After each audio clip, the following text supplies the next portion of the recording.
You ever have a moment in your life that splits time in half? Like, there's a before, and then there's an after? A single moment that you can never take back, one that changes you in ways you never saw coming? I do. And no matter how much I try to push it down, no matter how much I pretend it never happened, it lingers.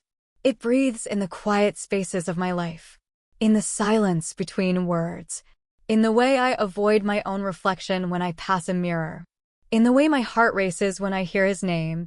Even now, it's been 2 years, 2 whole years since that night. And yet, I can still feel the weight of it pressing down on me like it just happened yesterday. The rush, the heat, the fear, the way my fingers trembled against leather, the way my breath caught when our eyes met in the dim glow of the dashboard, the way my heart begged me to stop, but my body betrayed me. No one knows. No one ever will, right? But secrets, they don't stay buried forever. They whisper. They follow you. They seep into the cracks of your perfect little life, waiting for the right moment to unravel everything. And trust me, they always find a way out. This isn't a story about love, or passion, or even regret. No, this is a story about a choice. A moment where everything I thought I knew about myself, about right and wrong, blurred into something I still can't quite define. And it all started in the back seat of a car. I wasn't planning for any of this to happen. But life has a funny way of sneaking up on you when you least expect it. One minute, you're the person you've always been, faithful, responsible, predictable. The next, you're staring at someone who sees you in a way you haven't felt in years. And suddenly, the ground beneath you isn't as solid as you thought it was. But before I tell you everything, before I take you into that night with me, you need to know something. I never meant for this to happen. But it did. So if you've ever been in a moment you never saw coming, if you've ever felt something you weren't supposed to feel, wanted something you weren't supposed to want, then stay with me. Because this is where it all began. Subscribe now for more stories that dive deep into the messy, complicated, and painfully human side of love and betrayal. You won't believe where this one leads. I'm in my early 30s. Married. Stable. Predictable. The kind of woman who used to believe in black and white, right and wrong. No in-betweens. No gray areas. But if there's one thing life has taught me, it's that nothing is ever that simple. From the outside, my life looks good. A nice house, a husband with a steady job, friends, family, a routine that should be enough. But the truth? I feel invisible. Like a shadow of the woman I used to be. I don't know when it started exactly. Maybe it was the late nights, the missed conversations, the way my husband stopped looking at me like I was something worth noticing. Maybe it was the quiet loneliness that crept into my bed at night, even when he was lying right beside me. Or maybe it was me. Maybe I let myself fade. Maybe I stopped trying. But the one thing I do know? I was starving. Not for food. Not for affection, even. But for something else. Something deeper. Something I couldn't name. And then, one night, I met a pair of eyes in the rearview mirror, and everything changed. My husband, we've been married for 7 years. 7 years of birthdays, anniversaries, holidays, and shared spaces. 7 years of knowing each other's coffee orders, favorite shows, and how we both like the bed made. But love? Love had become something quieter. Something distant. He worked late. Always distracted. Always just a little too tired. I got used to the sound of the front door closing at midnight, the brief peck on the cheek, the quick, "How was your day?" without waiting for an answer.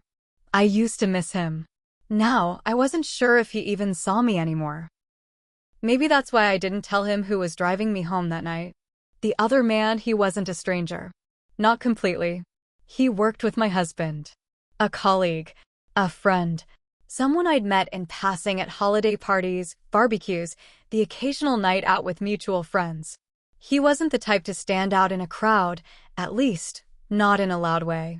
He was the kind of man you noticed slowly. The kind that didn't demand attention, but somehow held it effortlessly. And that night, he was behind the wheel, his hands gripping the steering wheel in a way that made me wonder what else those hands could do. He had a quiet confidence about him. The kind that made you lean in just a little closer when he spoke. He didn't just nod and smile when I talked, he listened. He heard the things I wasn't saying. And in that moment, under the dim glow of the dashboard, I felt something I hadn't felt in a long, long time. Scene. The streetlights flash past in soft blurs, casting faint golden streaks across the windshield. The wipers move in slow, rhythmic sweeps, pushing the raindrops aside like an afterthought. The road is mostly empty, just the occasional set of headlights passing in the opposite direction. I sit in the passenger seat, my hands folded tightly in my lap. I should be relaxed. I should be relieved to be heading home. But something about the silence between us is too loud. The radio plays something soft, something low, a song I don't recognize, but one that feels like it belongs to this moment. I can feel his presence beside me, not just in the way his body shifts slightly as he drives, but in something deeper. Something pulling at me, drawing me in, making my pulse hammer against my ribs. I sneak a glance at him. He's focused on the road, his expression unreadable. His fingers tap lightly against the steering wheel. There's an energy between us now, a quiet tension thickening with every passing mile. And then, his eyes flick to the rearview mirror. Just for a second. Our gazes meet. It's brief, barely a moment. But it's enough. Enough to send a ripple through the quiet. Enough to make my breath catch. Enough to make me realize, this night isn't over yet. Not even close. Subscribe now to hear what happened next, because trust me, this story is only just beginning. It was supposed to be just another night. A night like so many others, my husband and his friends, laughter ringing through the dimly lit bar, drinks clinking against the heavy bass of whatever song was playing in the background. I was there, of course. Physically, at least. But mentally? Emotionally? I may as well have been a ghost. I sat at the edge of their conversations, nodding at the right moments, forcing smiles that never quite reached my eyes. They talked about work, about upcoming projects, about things that didn't involve me, and my husband. He barely looked at me. He was too busy laughing, too busy telling stories I'd never heard before, stories meant for his colleagues, for the people who seemed to know him better than I did these days. I sipped my drink, watching the way his eyes sparkled with amusement, the way his body leaned toward the conversation. He looked alive, engaged, present. And yet, not once did he turn to me. Not once did he ask if I was okay. Not once did he reach for my hand under the table the way he used to, back when nights like these meant sneaking glances across the room, secret smiles, shared whispers in crowded places. Now, I was just there. Invisible. Forgotten. I shifted uncomfortably in my seat, staring at the rim of my glass, willing the night to pass faster. And that's when I felt it. A gaze. I glanced up, just for a second. Across the table, he was watching me. Not in an obvious way. Not in a way that screamed interest or desire. But in a way that felt different. Like he saw something no one else did. Like he could tell I was drowning in my own silence. Like he knew exactly what it felt like to be in a room full of people and still feel completely alone. And just like that, I wasn't invisible anymore. As the night dragged on, my husband drank more. He laughed louder. He leaned heavier against the bar. And me? I watched. I waited. I swallowed the bitter taste of something I couldn't name. By the time he slurred something about ordering another round, I knew I had lost him to the night. He wasn't going home anytime soon. And neither was I. That's when the driver, the man who had been quietly watching me from across the table, stood up, stretching lazily before glancing down at his watch. I should head out, he said casually. My husband waved him off with a sloppy grin. Come on, one more. Nah, he chuckled, shaking his head. Gotta drive. And then, his eyes flickered to me. You need a ride home? A simple question. A harmless offer. And yet, my pulse stuttered. Because for the first time that night, someone was speaking to me and not around me. I hesitated. I could call a cab. I could wait. I could pretend I didn't feel the weight of my husband's neglect pressing down on me like an unbearable weight. But I didn't. Are you sure? I asked, my voice quieter than I intended. No worries, he said easily, stuffing his hands into his pockets. I'm heading that way anyway. It was logical, practical. But as I grabbed my coat and followed him outside, I couldn't shake the feeling that something had shifted. That something was about to happen. That this night was no longer just another night. The air was crisp, the pavement slick beneath my heels as we walked to his car. The rain had stopped, but the scent of it lingered, fresh, clean, electric. He opened the passenger door for me. A small gesture. Simple. But in that moment, it felt different. I slid inside, the warmth of the car wrapping around me, swallowing me whole. The scent of leather. The faint trace of cologne. The quiet hum of the engine coming to life. He got in, shutting the door behind him. And then, for a brief second, he just sat there. Like he was waiting. Like he was giving me a moment to change my mind. But I didn't. The drive started out normal. Quiet.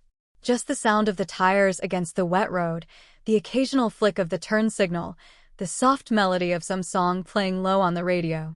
But the silence wasn't uncomfortable. It was thick. Charged. Every now and then, I could feel him glance at me. And every now and then, I did the same. I wasn't sure what I was looking for. Maybe reassurance. Maybe curiosity. Maybe something more dangerous. Then, he finally spoke. You okay? It was a simple question. One anyone could ask. But something about the way he said it, the way his voice dipped just a little lower, like he already knew the answer, made my throat tighten. I could have lied. I should have lied. Instead, I exhaled a slow, shaky breath. I don't know. Another silence. Then, softly, so softly I almost didn't hear it, he said, Yeah. I figured. I looked at him then. Really looked at him. And that's when I knew. This wasn't just a ride home. This was something else entirely. Something neither of us were ready to admit. Something neither of us could stop. Not anymore. At first, there's only silence. Not awkward, not forced, just a silence that seems to exist on its own, stretching between us, filled with everything we're both too cautious to say out loud. I keep my gaze forward, watching the road ahead, pretending that my pulse isn't racing, pretending that my hands aren't clenched together in my lap to keep from fidgeting. And then, his voice breaks through the quiet. You always this quiet? It's a simple question, light, teasing. But something about the way he says it makes my stomach flip. I force a small smile, shaking my head. Guess I don't have much to say. He hums under his breath, like he doesn't quite believe me. And then, softly, deliberately, he says my name. Just my name. Nothing more. But the way it rolls off his tongue slow, intentional, sends a shiver down my spine. I swallow hard, pretending not to notice. So, how's he doing? I don't have to ask who he means. I force another smile, one I hope looks convincing. He's great. Just busy. There's a flicker of something in his expression. He doesn't press, doesn't call me out on the hesitation in my voice. Instead, he lets the words hang there, waiting, giving me the space to fill the silence with something real. And I want to. God, I want to. I want to tell him that busy is just a polite way of saying absent. That great is just a word I use to cover up the quiet ache in my chest. That there are nights I lie awake, staring at the ceiling, wondering when my husband stopped reaching for me in his sleep. But I don't say any of that. Instead, I exhale and settle on a whisper. Yeah, he's doing fine. He doesn't nod. Doesn't agree. Just keeps his hands steady on the wheel, eyes locked on the road, expression unreadable. But I know he doesn't believe me. And for some reason, I don't want him to. I should be thinking about my husband. I should be thinking about how this is nothing but a ride home, how I'll be in my own bed soon, how none of this should mean anything. But instead, all I can think about is him. The way his voice dips just a little lower when he speaks. The way his fingers rest lightly on the gear shift, inches away from my knee. The way he listens, not just with his ears, but with his entire body, like every word I say matters. Like I matter. And when was the last time I felt that? The thought makes my stomach tighten. I shouldn't be feeling this. Not with him. Not here. Not now. But the more I try to push it down, the stronger it gets. Because the truth is, it's been so long since I've felt seen. Since I've felt wanted. And this man beside me, with his quiet confidence and knowing gaze, he sees it. He sees me. And that terrifies me more than anything. The car slows as we approach a red light. For the first time since we started driving, I glance at him. And he's already looking at me. The world outside blurs the rain, the headlights, the city beyond the glass. None of it matters. It's just us now. A breath. A heartbeat. Then, almost absent-mindedly, his fingers shift, brushing lightly against my knee as he moves to adjust the gear. It's a fleeting touch. Barely there. And yet, it sends a spark through my entire body. I inhale sharply, but I don't pull away. And neither does he. His hand lingers, just for a second longer than necessary. Just enough to make me wonder if it was an accident. Just enough to make me know that it wasn't. I should say something. I should shift in my seat, put distance between us, make it clear that this is just a ride home. I should think about my husband. I should think about my vows. But all I can think about is how warm his touch was. And how much I liked it. I bite my lip, my heart pounding so loudly I'm sure he can hear it.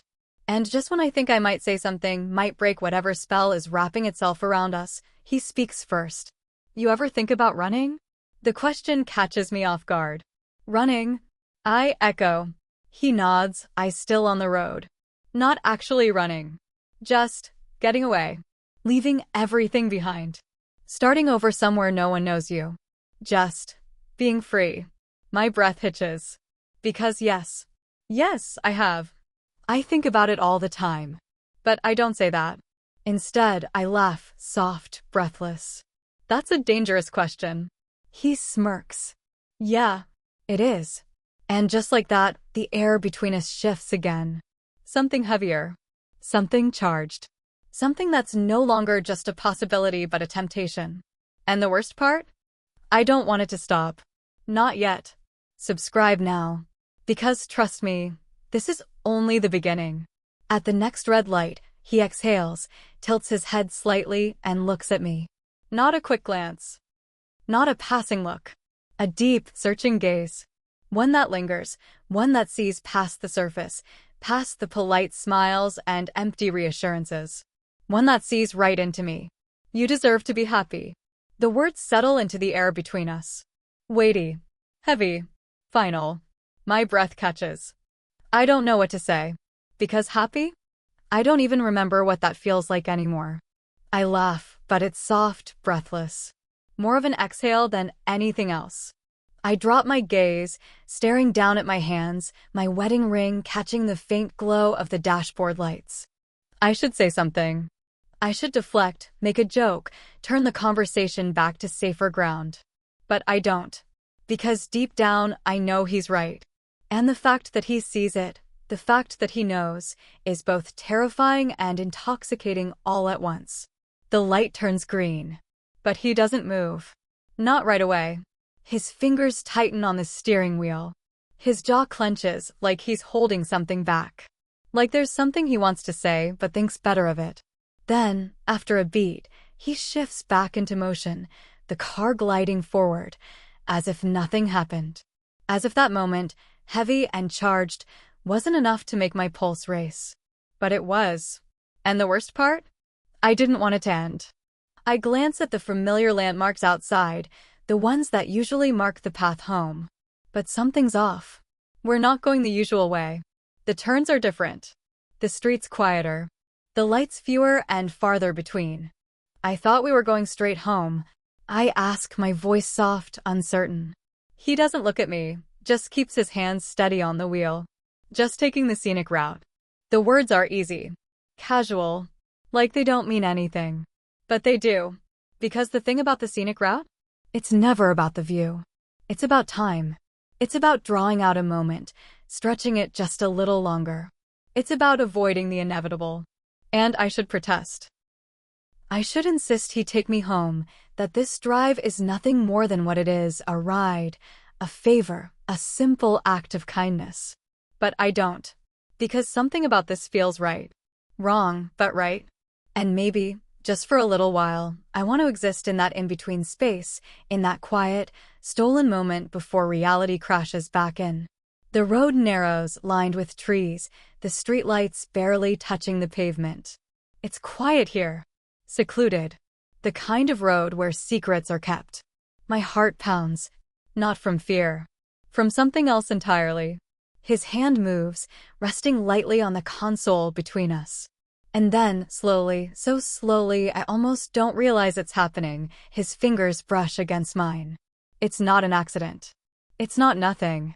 It's deliberate, measured, a question without words, an offering, an invitation. And I don't pull away. I should. I should snap out of this, shift in my seat, put distance between us, remind myself who I am, who I belong to. But I don't. Because the truth? I don't want to. His fingers graze mine again, just a little firmer this time.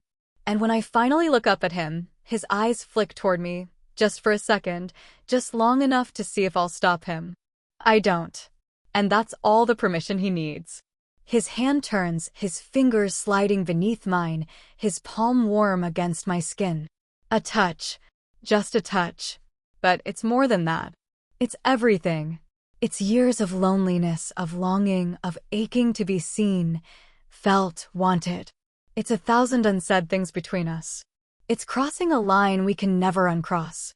And as his fingers tighten around mine, just slightly, just enough to let me know this is real, that this is happening, I let out a shaky breath, one I hadn't realized I was holding. Because this isn't just a ride home anymore. This is something else. Something dangerous. Something that, deep down, I know neither of us is ready to stop. And maybe, just maybe, we don't want to. Subscribe now. Because trust me, this story is only getting started. The tires roll over loose gravel, crunching softly as he eases the car into an empty parking lot. It's quiet here. Isolated. The kind of place that doesn't demand an explanation. No streetlights. No passing cars.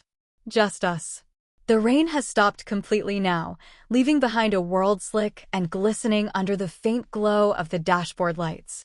And in the heavy silence that follows, I can hear it, our breathing, shallow and unsteady. The soft hum of the engine, the muted rhythm of a song playing low on the radio. Nothing else. Just that. Just us.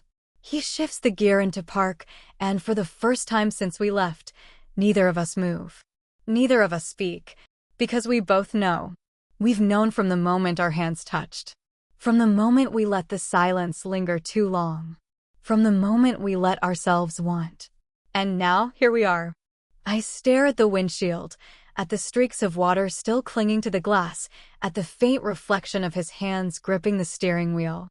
I should open the door. I should thank him for the ride, step out, go home, slip into bed beside my husband and pretend none of this ever happened. I should, but I don't. Instead, I whisper, barely audible, I should go. And yet, I don't move. I don't reach for the handle. I don't lean away from the warmth radiating between us. And he doesn't tell me to leave. He doesn't make it easy. Instead, his fingers flex against the leather of the wheel, his grip tightening before he exhales a slow, deliberate breath. And then, tell me to stop. His voice is low, steady, patient. He doesn't reach for me, doesn't push, doesn't assume. He just waits. For me. For my answer. For the moment I choose. And the truth is, I already have. Because I don't tell him to stop. I don't say a word.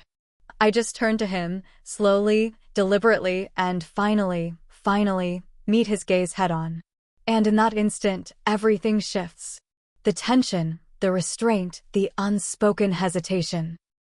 It all snaps like a wire pulled too tight. Because we both know this is happening. We've already crossed the line. And now? There's no going back. He moves first. Not sudden, not rushed. Just inevitable. His hand lifts from the steering wheel, hesitating for only a fraction of a second before reaching for me. And when his fingers graze my skin, when his palm cups my cheek, when his thumb brushes over my lips with something that feels dangerously close to reverence, I shatter. I don't think. I don't hesitate. I lean into him, into his touch, into the warmth of his body, into the moment I've spent too long denying. And then his lips are on mine. Soft at first. Testing. Teasing. A question without words. And my answer? I kiss him back. Hard. Desperate. Like I need it. Like I need him. Like I need to drown in something that isn't routine, something that isn't obligation, something that isn't just going through the motions. His hands are in my hair, at my waist, pulling me closer, anchoring me against him as my fingers tangle in the fabric of his jacket, clinging to him like he's the only thing keeping me upright. The car is small, too small, not enough space for the way we crash into each other, the way our hands roam, the way our bodies press, desperate and urgent. His breath is warm against my skin. His name, his real name, not just him or the driver or the mistake I should have never made, slips from my lips, raw and unguarded. And God, it feels good. It feels alive. It feels like everything I've been missing. And I know, in the deepest part of me, that this is the moment I can never take back. This is the moment I become someone else. This is the moment I make a choice I can never undo. But as his hands trail down my body, as his mouth traces a path down my neck, as my pulse pounds against my ribs, against his fingertips, against every last shred of logic I have left, I don't care. Not tonight. Not here. Not now. Because in this car, in this moment, in this stolen, secret, electric second of time, I am his. And nothing else exists. Not the consequences. Not the guilt. Not the husband waiting for me at home. Just this. Just us. And I don't want it to stop. Not yet. Not ever. Subscribe now. Because after tonight, nothing will ever be the same. The car hums back to life, the engine purring low, vibrating beneath us as he shifts into drive. Neither of us speak. Not right away. Not after what we just did. I focus on my hands, smoothing down the fabric of my dress, adjusting the hem, fingers trembling slightly as I reach up to fix my hair. Anything to keep myself busy. Anything to avoid looking at him. Because if I do, if I meet his eyes, I'll see it, the truth we both know but aren't ready to say out loud. That this wasn't just a mistake. This was a beginning. And beginnings are far more dangerous than mistakes. Mistakes happen once. They are fleeting, momentary lapses in judgment. But beginnings? They unravel everything. And as the car glides back onto the road, slipping through the silent streets like a secret that refuses to be kept, I realize. I don't regret it. Not yet. Not in the way I know I should. And that terrifies me more than anything. The rain has stopped completely now, leaving behind a world that feels too still, too expectant. He grips the wheel with one hand, his other resting against the console, close but not touching me anymore. That space where his fingers had curled around my thigh, where his breath had been hot against my skin, now empty. But the phantom sensation lingers. The weight of his hands. The taste of him on my lips. The way my body still feels like it belongs in his. I steal a glance at him, just for a second. His jaw is clenched, his eyes fixed on the road ahead, but I see it, the flicker of something dark, something unresolved, something just as tangled inside of him as it is inside of me. And then he exhales, low and rough. You okay? A simple question. One that shouldn't feel so intimate. But it does. I nod quickly, too quickly. Yeah, I'm fine.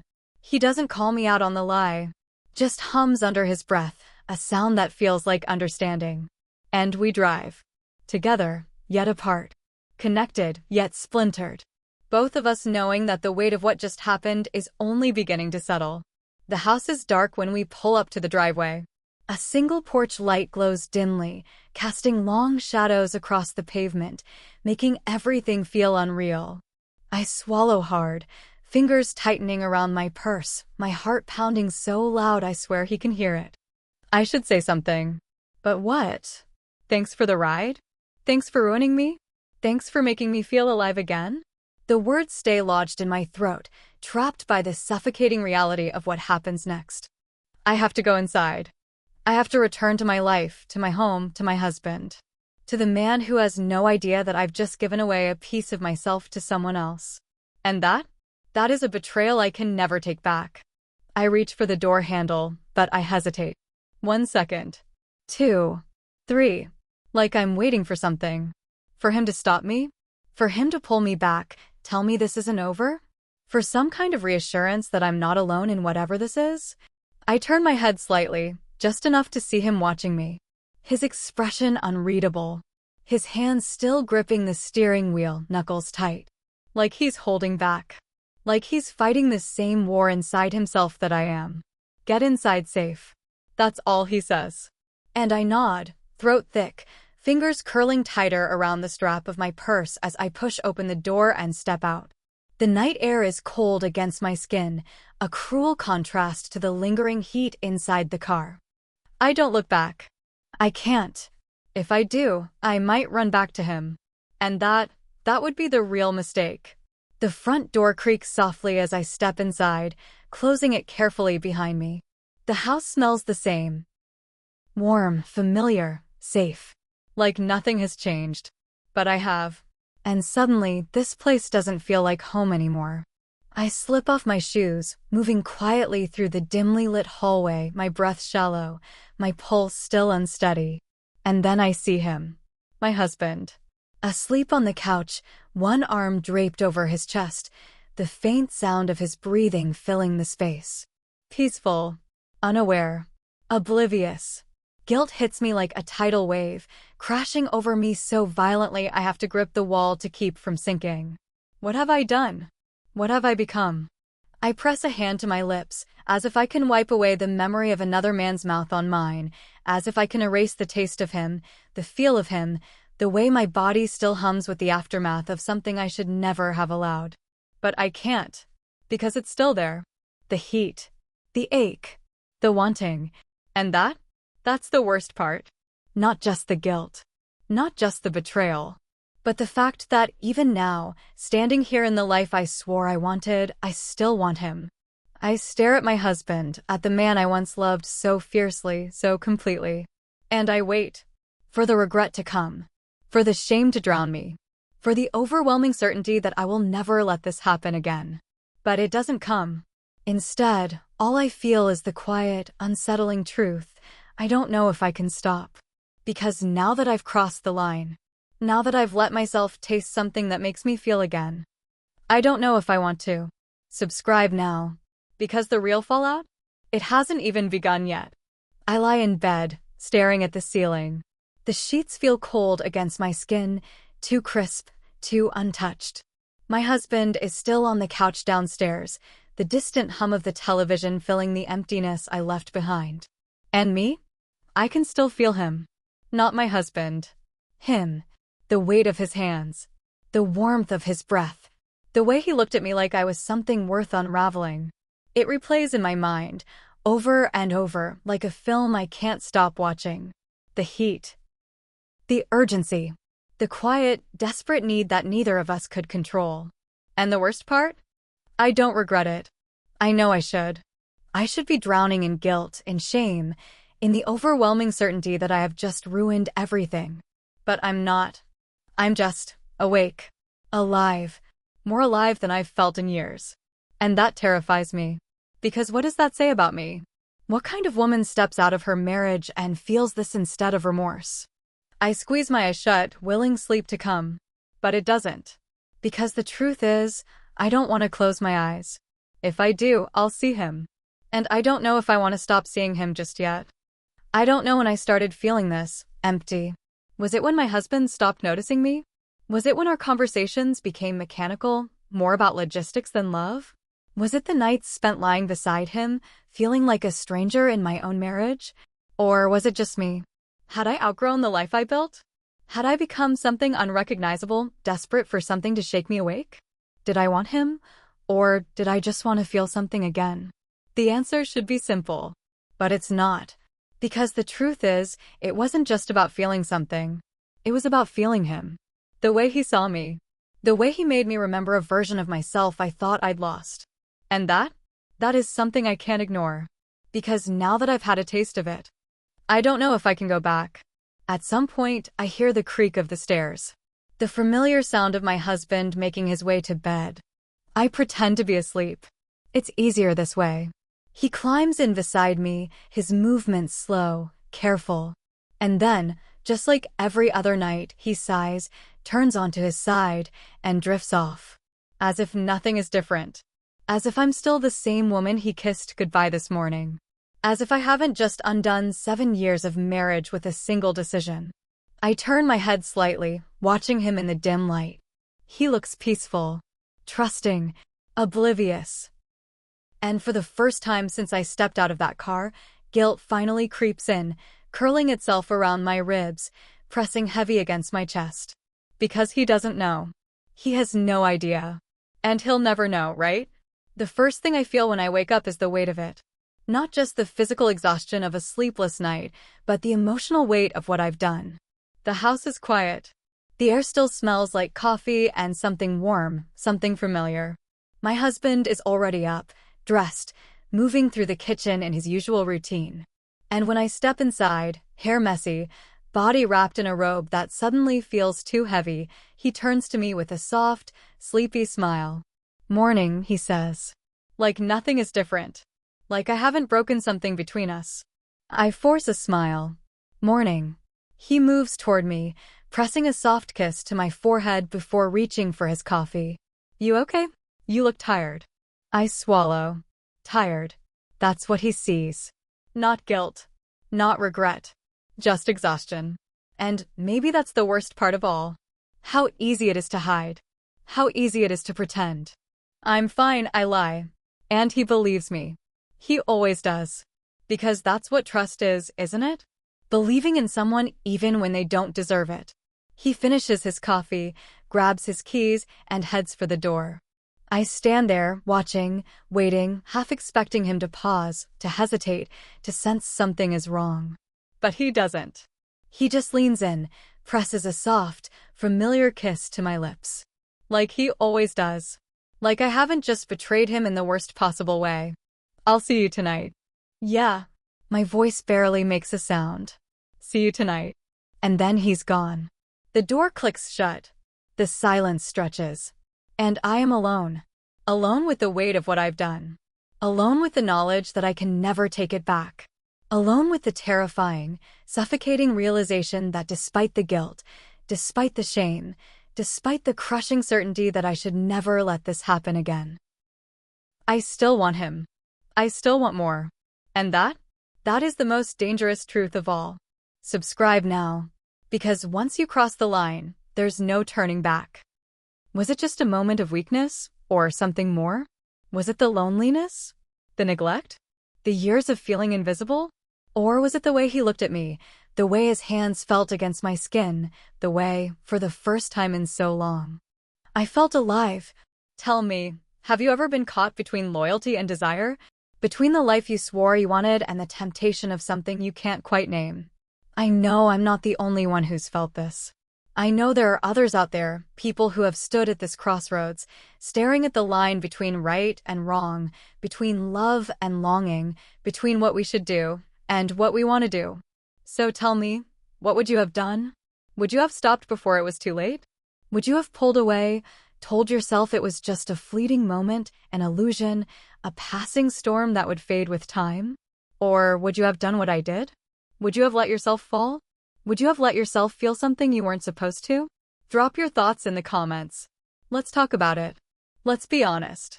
Let's be real. Because sometimes the hardest truths are the ones we never say out loud. And don't forget to like and subscribe for more stories that reveal the truth we often hide, the secrets we keep buried, the choices that change us forever. Because trust me, this isn't the end.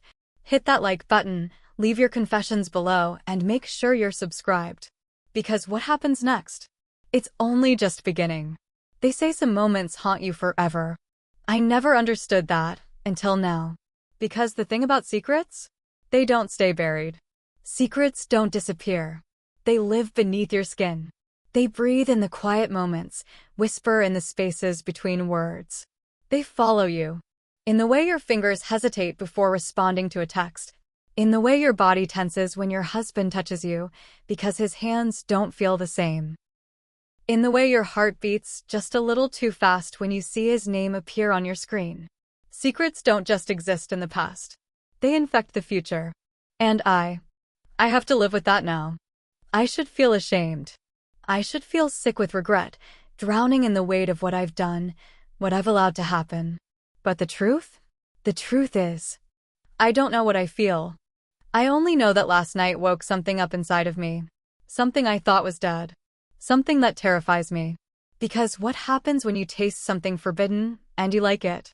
What happens when you cross a line you swore you never would, and instead of running back, you want to keep going? This morning, my husband kissed me like he always does. Soft, familiar, trusting, and for the first time I wondered, can you love someone and betray them at the same time? Can you wake up next to the man you built a life with and still crave the touch of someone else? Can you look into the eyes of the person who trusts you most in the world, knowing you are no longer the woman they think you are? Or worse, knowing that you don't want to be? I should walk away. I should let last night be what it was, a single moment of weakness, an accident, a mistake I will never make again. But the problem is, it didn't feel like a mistake. It felt like a beginning. And beginnings are dangerous. Because now I have a choice to make. To pretend it never happened. To bury it deep and keep walking the same path I've always walked. Or to answer the text that's been sitting unread on my phone for the last hour. To admit, even just to myself, that I want more. That I want him again. That one night was never going to be enough. They say some moments haunt you forever. What they don't tell you is that some moments change you forever. And once you start down that path, there's no turning back. If you've ever had a moment you couldn't take back, tell me. What did you do next? Drop your thoughts in the comments. And make sure you subscribe, because this story, it isn't over yet.